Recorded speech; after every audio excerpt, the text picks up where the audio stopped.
So fifth question பாருங்க, கீழ்கண்ட கூற்றுகளுள் பொருந்தாத இணை அல்லது இணைகளை காண்க அப்படின்னு கேள்வி கேட்டிருக்காங்க. ஸோ நமக்கு பொருந்தாத சொல் அப்படின்னா என்ன அப்படின்னா, ஒரு கூற்று இருக்கு, அதாவது ஒரு 4 வார்த்தைகள்ல ஒரு வார்த்தை மட்டும் வித்தியாசமா ஒன்று இருக்கும். அதாவது குரூப்ல டூப்பு அப்படின்னு நம்ம சொல்லுவோம் இல்லைங்களா.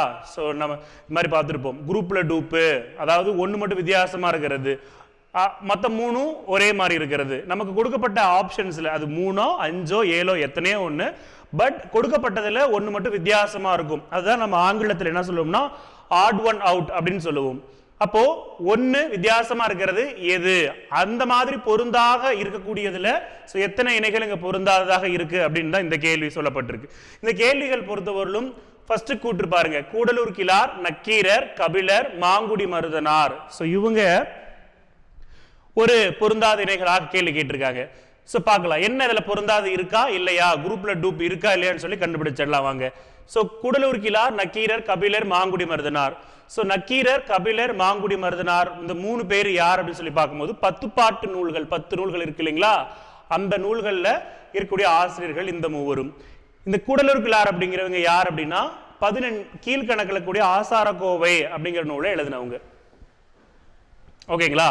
அப்போ இந்த 3 10 பாட்டுடன் தொடர்புடையவர்கள், ஒருவர் மட்டும் 11 கீழ்கணக்கு நூல்களுடன் தொடர்புடையவர். ஸோ அப்படி பார்க்கும்போது ஸோ இந்த இது பொருந்தாதது ஒன்று இருக்கு.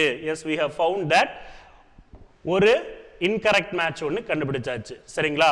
ஓகே, அடுத்தது பார்க்கலாம். இந்த நக்கீரர் என்ன தெரிஞ்சுக்கணும், நக்கீரர், கபிலர், மாங்குடி மருதனார் பத்தி தெரிஞ்சுக்கணும் அப்படின்னா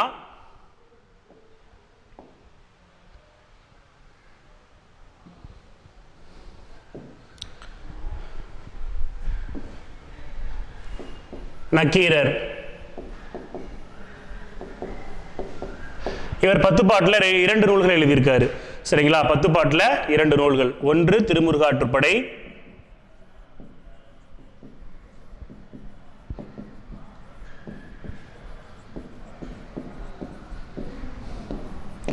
இரண்டாவது நெடுநல்வாடை.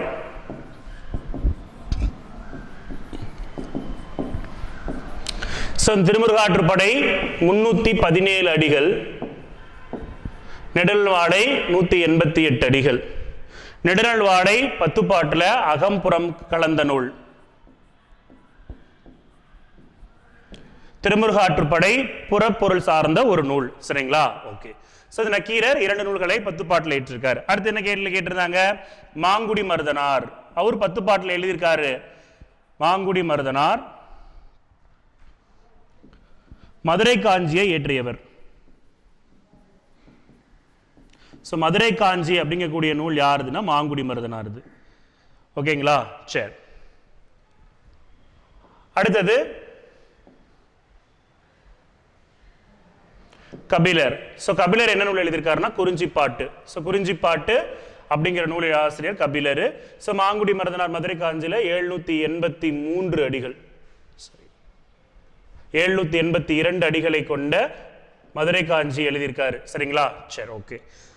அப்போ ஃபர்ஸ்ட் ஸ்டேட்மெண்ட்ல ஒன்று மட்டும் நமக்கு பொருந்தாததா இருக்கு. சரிங்களா. ஓகே. இதில் எப்படி கொஸ்டின் நமக்கு டிஎன்பிசியில் எப்படி கேட்பாங்கன்னு சொல்லி பார்க்கும்போது ஏபிசிடின்னு 4 ஆப்ஷன்ல ஒன்று மட்டும் எது வித்தியாசமானது அதை நம்ம கண்டுபிடிச்சு எழுதுற மாதிரி இருக்கும்.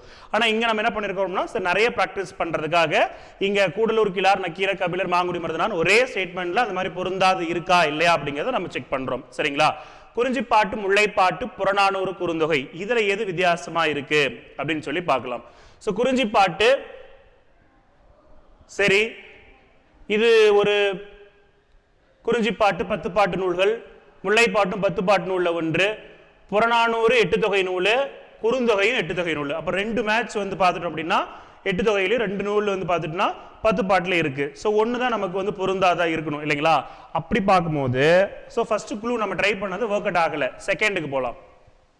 அதனுடைய பொருள் சார்ந்த நூல்களா பார்க்கலாம். குறுந்தொகை 8 தொகையில அகம் சார்ந்த நூல். 8 தொகையில மொத்தம் நமக்கு 5 நூல்கள் அகம் சார்ந்ததாகவும் 2 நூல்கள் புறம் சார்ந்ததாகவும் 1 நூல் அகமும் புறமும் கலந்த நூலா இருக்கும். சரிங்களா. அதே போல 10 பாட்டில் பார்க்கும்போது நமக்கு 6 நூல் புறம் சார்ந்தது, 3 நூல் அகம் சார்ந்தது, 1 நூல் அகமும் புறமும் கலந்த நூல். குறிஞ்சிப்பாட்டு அகம் சார்ந்தது, முல்லைப்பாட்டு அகம் சார்ந்தது. இந்த புறநானூறு மட்டும்தான் புறம் சார்ந்த நூலா இருக்கு. அப்போ இங்க இருக்கக்கூடிய 4 நூல்கள்ல 3 நூல்கள் அகம் சார்ந்ததாகவும் 1 நூல் புறம் சார்ந்ததாகவும் இருக்கு. ஸோ இதுவும் பொருந்தாத இணைகள்ல மேட்ச் ஆகுது. அடுத்தது பார்க்கலாம். சிறுபஞ்ச மூலம், ஆசாரக்கோவை, ஏலாதி, திரிகடிகம். ஸோ பார்க்கலாம். இது 4 நூலுமே 11 கீழ்கணக்கு வரிசையை சேர்ந்த நூல்கள் தான். ஆனா இதுல மருந்தால் புகழ் பெற்ற அல்லது பெயர் பெற்ற நூல்கள்னு பார்க்கும்போது 3 நூல்கள் இருக்கு. சிறுபஞ்ச மூலம் மருந்தால் பெயர் பெற்றது. 5 வேர்கள் நம்மளுடைய மன நோயை போக்குறது மாதிரி. இந்த நூலை படிச்சோம்னா நம்மளுடைய மக்களுடைய அறியாமை போக்கக்கூடிய வகையில் இருக்கும். குன்றின் மேலிட்ட விளக்காக திகழக்கூடிய திரிகடிகம், ஏலாதி, சரிங்களா, தமிழுக்கு அருமருந்து போன்றது. அதுபோல ஆசாரக்கோவை அப்படிங்கிறது மருந்தால் பெயர் பெற்றது கிடையாது. ஸோ இந்த ஸ்டேட்மெண்ட்டும் 1 மட்டும் வித்தியாசமா இருக்கு. இதுவும் பொருந்தாத இணை. அடுத்தது பார்க்கலாம். 4th தென்னவன், பாண்டியன், கிள்ளி, மாறன் அப்படின்னு சொல்லி 4 பட்டப்பெயர்கள் கொடுத்திருக்காங்க. இந்த தென்னவன், பாண்டியன், மாறன் எல்லாமே பாண்டியர்களுக்கு வழங்கக்கூடிய பட்டப்பெயர்கள். இந்த கிள்ளி என்பது யாருக்கு வழங்கக்கூடியதுன்னா சோழர்களுக்கு வழங்கக்கூடிய பட்டப்பெயர். ஸோ இது மட்டும்தான் இதுல வித்தியாசமா இருக்கு. மீதி 3 ஒன்னா இருக்கு. இந்த இணையும் சரியாதான் இருக்கு, பொருந்தாத இணையில. குறைக்கும், கணைக்கும், பிளிரும், கரையும், இது 4. சரிங்களா? இது 4மே ஒலி மரபுகள். ஓகேங்களா? சரி. குறைக்கும் நாய், கணைக்கும் குதிரை, கணைக்கும், பிளிரும் யானை, பிளிரும், கரையும் காகம், கரையும். இதுலயும் பாருங்க, இதை நம்ம இன்னும் உள்நோக்கி பார்க்கும்போது என்ன தெரியுது அப்படின்னா, குறைக்கும், கணைக்கும், பிளிரும் இந்த 3மே விலங்கினங்களையும், இந்த கரையும் என்பது பறவை இனத்தையும் குறிக்கக்கூடிய வகையில் இருக்கு. ஸோ அப்போ இந்த ஒளிமரபுலையுமே வித்தியாசங்கள் என்பது இருக்கு. வேருக்கு நீரு, சாய்வு நாற்காலி, சமுதாய வீதி, சூழ். ஓகேங்களா? சரி. இந்த வேருக்கு நீர் ராஜம் கிருஷ்ணனுடைய நூல். 1973 சாகித்ய அகாதமி விருது பெற்ற ஒரு புதினம். சாய்வு நாற்காலி 1997 தோப்பில் முகமது மீரானுடைய சாகித்ய அகாடமி விருது பெற்றது. சமுதாய வீதியும் அதே போலதான் சாகித்ய அகாடமி விருது பெற்ற நூல் தான். சூழ் என்பது 2019 சோ தர்மன் அவர்களுக்கு சாகித்ய அகாடமி விருது பெற்று கொடுத்த நூல். சரிங்களா? இங்க பாருங்க, 4மே சாகித்ய அகாதமி வைஸ் பார்க்கும்போது ஒன்றாகத்தான் இருக்கு. அப்போ இந்த 4மே பார்த்துட்டோம் அப்படின்னா ஒன்னா இருக்கிறதுனால அங்க பொருந்தாத எதுவுமே கிடையாது. அப்போ முதல் 5 மற்றும் நமக்கு பொருந்தக்கூடிய வகையில் இருக்கு. அதாவது எப்படின்னா வித்தியாசமான ஒன்னு இருக்குது, மீதி இருக்கு. ஆனா அந்த 6வது கூற்றுல எல்லாமே நமக்கு சரியா இருக்கு. அல்லது சாகித்ய அகாடமி வரிசையில பொருந்தி இருக்கு. அப்ப இதற்கான விடை 5 இணைகள் அப்படிங்கிறது பொருந்தாததாக இருக்கிறது. சரிங்களா?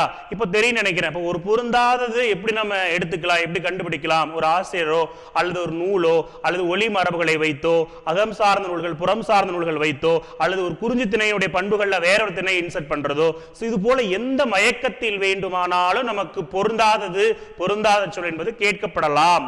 அதற்கேற்ற மாதிரி நீங்க படிச்சுக்கோங்க. சரிங்களா? ஓகே. அடுத்த கேள்வி,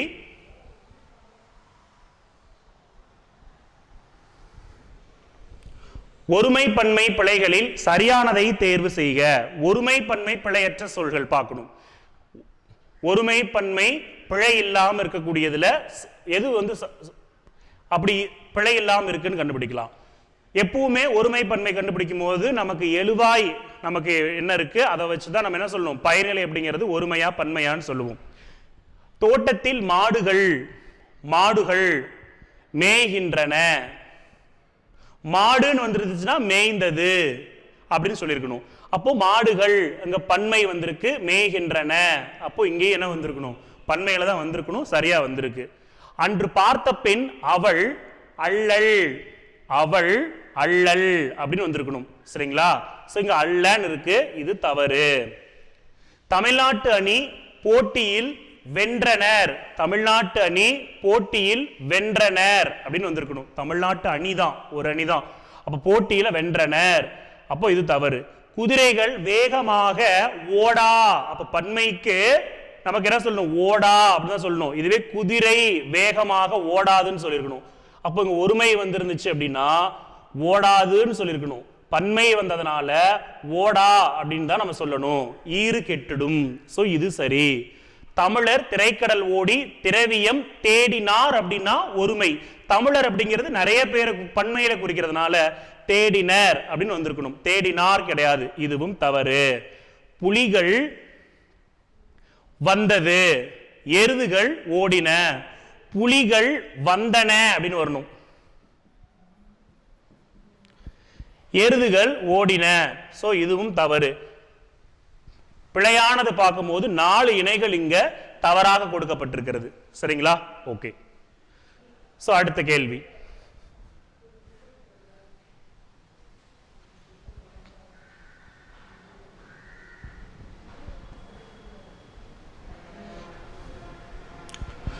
கூற்றுகளை ஆராயவும். இப்போ இதுல என்னன்னா மயங்கொலி பிழைகள், ஒலி வேறுபாட்டை வைத்து நம்ம பொருள் கொள்ள வேண்டும். ஸோ அதன் அடிப்படையில் இந்த கேள்வி அப்படிங்கிறது கேட்டிருக்காங்க.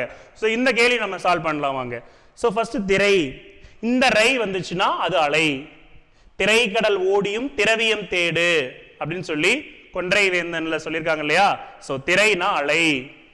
இந்த திரை என்றால் திரை செலுத்த வேண்டும். வீரபாண்டிய கட்டபொம்மன் சொல்றாங்க, நீ எனக்கு திரை செலுத்தினாயா அப்படின்னு சொல்லி கேட்கிறாங்கல்ல. அப்போ திரை என்றால் இங்க கப்பம், சரியாக தான் இருக்கு. மறை என்றால் வேதம், நான் மறை, மறை என்றால் வேதம். மறைமலை அடிகள் அப்படின்னு சொல்றோம் இல்லையா, அவர் தான் தன்னுடைய பேரை என்ன பண்ணிருக்காரு, தமிழ் படுத்திருப்பாரு. மறைமலை, சரிங்களா? மறை என்றால் வேதம், ஓகேங்களா? சரி. மலை என்றால் சலம், அதான் வேதாச்சலம் அப்படிங்கிறத மறைமலை அடிகள்னு மாத்திருப்பாரு. அப்போ வேதம். மறை என்றால் மான், தாமரை, 2 பொருளுமே குறிக்கக்கூடிய வகையில் இருக்கும். மறை என்றால் மான். இப்ப தாமரை அப்படின்னா ஒரு பூவையும் குறிக்கிறது. தா மறை என்றால் தாவுகின்ற மான் அப்படிங்கிற பொருளையும் தருகிறது. சோ மறை என்றால் மான் என்ற பொருள் உண்டு. எல் என்றால் பயிர் வகை. இந்த எல் என்றால் சூரியன், சரிங்களா? இப்ப ஏற்பாடு அப்படின்னு நம்ம சொல்றோம் இல்லையா, ஏற்பாடு அப்படின்னா எல் கூட்டல் பாடு அப்படின்னு நம்ம சொல்லுவோம். எல் கூட்டல் பாடு. எல் என்றால் சூரியன், பாடு என்றால் மறையும் நேரம். சூரியன் மறையும் நேரம் படிப்போம், படிச்சிருப்போம் நம்ம, சிறுபொழுதுல வரும் ஏற்பாடு அப்படின்னு சொல்லிட்டு. எல் என்றால் ஒரு பயிர் வகை. இளைச்சவனுக்கு எள்ளு, கொளுத்தவனுக்கு கொள்ளுன்னு சொல்றாங்க இல்லையா? சோ அப்ப எல் என்றால் ஒரு வகையான பயிர். சோ இதுவும் சரி. இதுல பாருங்க ஒலி, ஒலி, ஒளி. சோ ஒளி என்றால் ஓசை, சவுண்ட். இந்த ஒளினா லைட், வெளிச்சம். இந்த ஒளினா நீக்கு, ஒளிஞ்சு போ அப்படின்னு சொல்றோம் இல்லையா, அது நீக்கு அப்படிங்கிற பொருள்ல வருது. அடுத்தது தாள். தாள், தாளாட்டு சொல்றோம் இல்லையா? கொழும்புல வியாபாரம், உங்க மாமா கொத்தமல்லி வியாபாரம், கொத்தமல்லி வியாபாரம் பண்ணி கொலுசு செஞ்சு வாராராம் அப்படின்னு சொல்லிட்டுலாம் நம்ம தாளாட்டு பாடல்கள்லாம் நிறைய பாடுவாங்க இல்லையா? ஸோ அதான் தாள் அப்படின்னா, தாள் ஆட்டுனா நாக்கை ஆட்டு அப்படின்னு பொருள். நாக்கு. தாள்னா பாதம், ஓகேங்களா? இந்த தாள் என்றால் பனியை குறிக்கிறது. சரி. குளவினா கொஞ்சு, கொஞ்சு கொலாவறாங்கப்பா அப்படின்னு சொல்றாங்க இல்லையா? அப்போ குளவி என்றால் கொஞ்சு. இந்தழா வந்துச்சுன்னா வண்டு. குழவி என்றால் குழவி பிணியின்றி வாழ்தல் இனிது. களரும் அவையஞ்சான் கல்வி இனிது. அப்போ குழவி என்றால் என்ன பொருள்னா குழந்தை, சரிங்களா?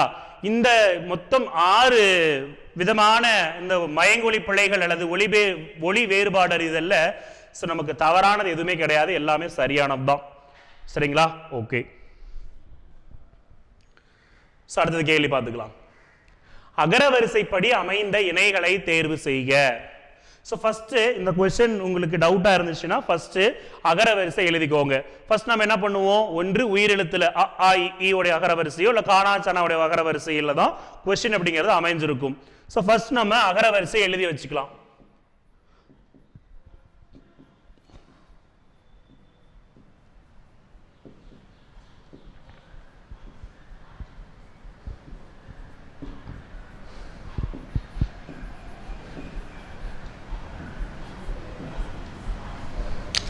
இப்படி அகர வரிசை முதல்ல இந்த வரிசை எழுதி வச்சுக்கோங்க. கானா சானா டானா தா நா பா மா யா ரா ழா வா ழா ரா நா அப்படின்னு சொல்லி இந்த வரிசையை எழுதி வச்சுக்கோங்க.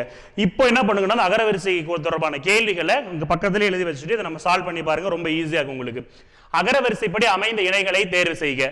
முதல்ல ஒரு 5 இணைகள் இருக்கு. ஸோ நமக்கு எக்ஸாம் எப்படி கேட்பாங்கன்னா ஒன்று கொடுத்துட்டு அதில் கேட்பாங்க. நமக்கு இங்க இதுல எத்தனை சரியாக பொருத்தப்பட்டிருக்கு எத்தனை தவறாக இருக்குங்கிறத நம்ம கண்டுபிடிக்கணும்.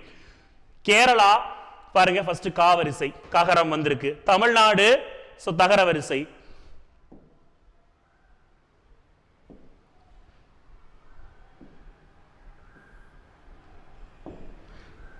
ககர வரிசை. அடுத்து தமிழ்நாடு வந்திருக்கு. அடுத்தது பூட்டான். பூட்டான் இங்க பகர வரிசை. அடுத்தது மகாராஷ்டிரா பாருங்க இங்க கா ககரம் தகரம் பகரம் மகரம். ஃபர்ஸ்ட் சென்டென்ஸ் அகர வரிசைப்படி தான் அமைஞ்சிருக்கு. இது சரி. இரண்டாவது சாட்சி சகரம் சகர வரிசை. தீர்ப்பு தகர வரிசை. தப்பு சரி. சாட்சி தீர்ப்பு அடுத்தது நீதி நகர வரிசை. வழக்கு இங்க இருக்கு பாருங்க. இதுவும் நமக்கு சரியாதான் அமைஞ்சிருக்கு. இதுவும் சரிதான். அடுத்தது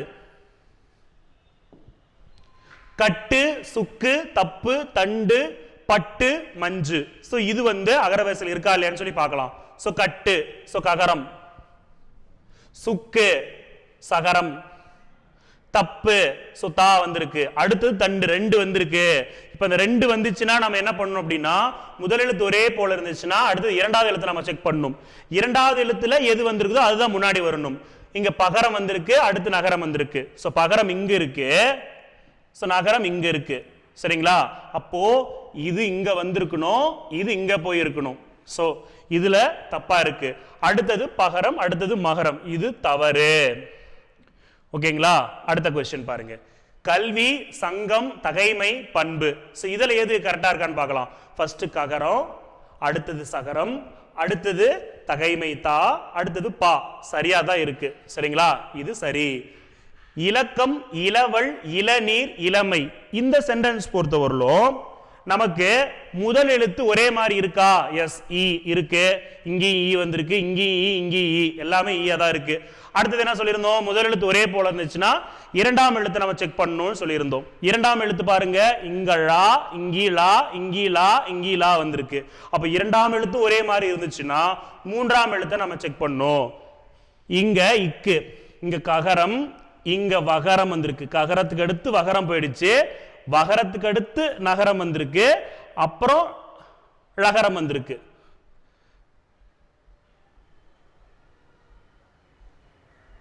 சரிங்களா? அப்ப இதுவும் தவறு.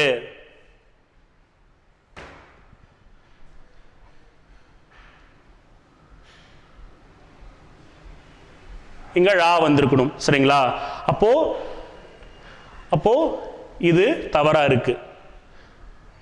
ககரம் அப்புறமா வகரம் அப்புறமா நகரம் அப்புறமா மகரம் வந்திருக்கு. இது தவறாக ஒரு பொருத்தப்பட்ட இடையா இருக்கு. அப்போ இதுல பார்க்கும்போது நமக்கு எத்தனை தவறா இருக்குன்னா இது 3ஆவும் தப்பா தான் இருக்கு 5ஆவும் தப்பா தான் இருக்கு. 3 5 தவறாக பொருத்தப்பட்டிருக்கு. புரிஞ்சுங்களா? கண்டிப்பா நமக்கு அகர வரிசையிலிருந்து கேள்வித்தாள் என்பது கட்டாயம் இருக்கும். எந்த எக்ஸாமா இருந்தாலும் டெஃபினட்டா அகர வரிசை அப்படிங்கிறது கண்டிப்பா கேட்டுட்டே இருப்பாங்க. நல்லா பார்த்துக்கோங்க.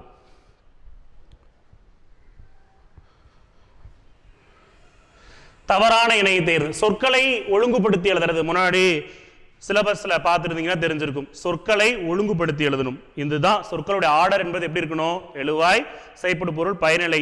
அது பயனிலை இருக்கலாம் இல்லாம கூட இருக்கலாம். ஆனா அந்த சென்டென்ஸ் அப்படிங்கிறது இந்த மாதிரி ஒரு அமைப்பில் தான் எழுதப்பட வேண்டும் அப்படிங்கறதான் விதி. அதப்படிதான் நம்ம எழுதி ஆகணும். சோம்பலின்றி செயல்பட்டால் வெற்றி பெறலாம். சரி. தூய மனத்தினின்று வெளிப்படும் உணர்வு மெய்யானது. இதுவும் சரி. யாதும் ஊரே யாவரும் கேளீர் தீதும் நன்றும் பிறர் தரவாரா.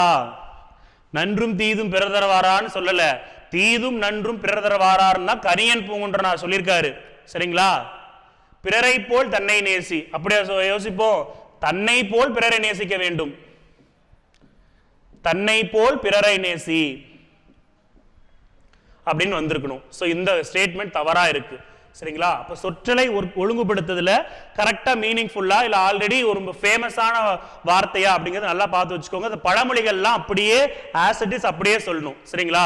அளவுக்கு மீறினால் அமிர்தமும் நஞ்சு.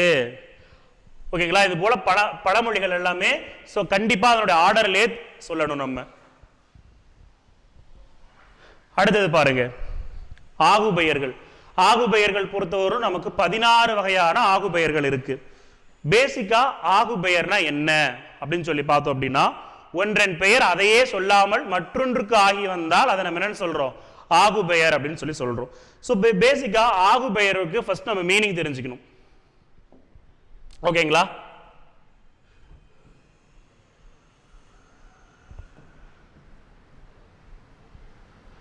ஸோ ஃபர்ஸ்ட் ஆகுபெயர் அப்படின்னா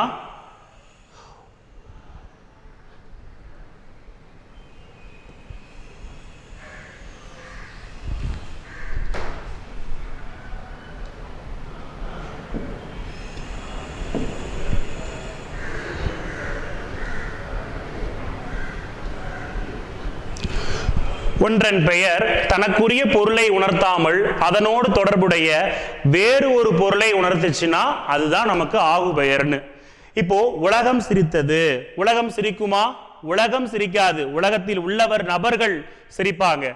சோ அப்போ இடத்துக்கு ஆகி வந்திருக்கு. பள்ளி வென்றது, டிசம்பர் சூடினாள், வகுப்பறை சிரித்தது. இப்படி நிறைய விதமான ஆகுபெயர்கள் நம்ம அன்றாட வாழ்க்கையில பயன்படுத்திக்கிட்டு தான் இருக்கோம். ஸோ அது எந்த அடிப்படையில் அது ஆகுபெயர்னு சொல்றோங்கிறத ஃபர்ஸ்ட் தெரிஞ்சுக்கணும். சரிங்களா? இந்த உலகம் பள்ளி அப்படிங்கிறது இடப்பெயர் தான். ஆனா நம்ம இடத்தை சொல்லாம நம்ம எப்படி சொல்றோம்னா உலகம் சிரித்தது. அப்போ உலகத்தில் உள்ள நபர்கள், அதுக்கு பதிலாக நம்ம என்ன சொல்றோம்? அந்த மாணவர்களை தான் நம்ம சொல்றோம். அப்போ இடத்தை உணர்த்தாமல் அந்த மாணவர்களுக்கு ஆகி வந்திருக்கிறது. ஸோ அதனால இது இடவாகுபெயர் நம்ம சொல்றோம். ஆகுபெயருக்கு நிறைய டைப்ஸ், பொதுவாக 16 வகையான ஆகுபெயர்கள் இருக்கு. எத்தனை வகையான ஆகுபெயர்கள் இருக்குன்னு சொன்னோம்னா 16 வகையான ஆகுபெயர்கள் இருக்கு. சரிங்களா? ஓகே, சரி. இதுல பொருளாகுபெயர்னா என்ன அப்படின்னா, முதல் பொருளுடைய பெயர் சினை பொருளுக்கு ஆகி வருவது. பாருங்க, மல்லிகை சூடினாள் அப்படின்னு நம்ம சொல்றோம். மல்லிகை சூடினாள்.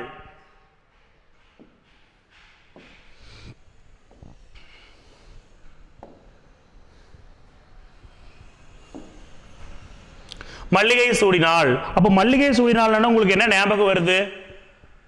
மல்லிகை என்பது ஒரு தாவரம். மல்லிகையில இலை இருக்கு, மல்லிகையில வேர் இருக்கு, மல்லிகையில தண்டு இருக்கு, மல்லிகை செடி. சரிங்களா? இத்தனை இருக்கு. மல்லிகை நிறைய இருக்கு, பூ இருக்கு. மல்லிகை சூடினாள்னு நமக்கு மனசுக்கு ஞாபகம் வருது என்ன அப்படின்னா அதனுடைய பூ. அப்போ ஒரு பொருளை சொன்ன உடனே அதனுடைய சினை நமக்கு ஞாபகம் வருது. சரிங்களா? அப்போ ஒன்றன் பொருள் அதனுடைய சினைக்கு ஆகி வந்தால் அது பொருளாகுபெயர் அல்லது முதலாகுபெயர்னு சொல்லுவோம். இது ஆகுபெயர்ல முதன்மையான ஆகுபெயர். சரிங்களா?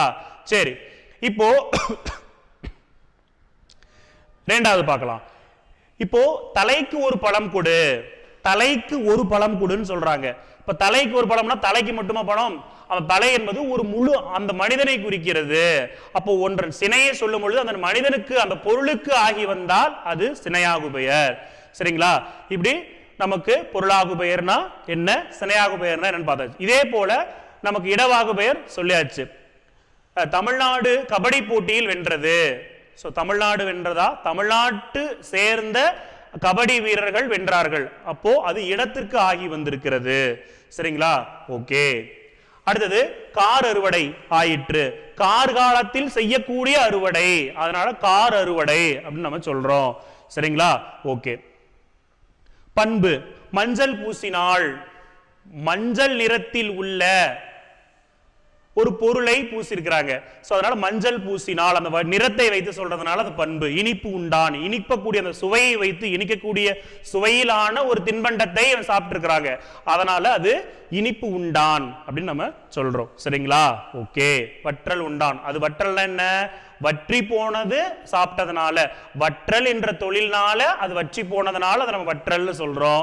சுண்டல், அப்போ சுண்டல் அப்படிங்கிற தொழில் பெயர் அந்த சுண்டல் அப்படிங்கிறது அந்த தொழிலால் அமைந்தக்கூடிய பொருளுக்கு ஆகி வந்துள்ளது.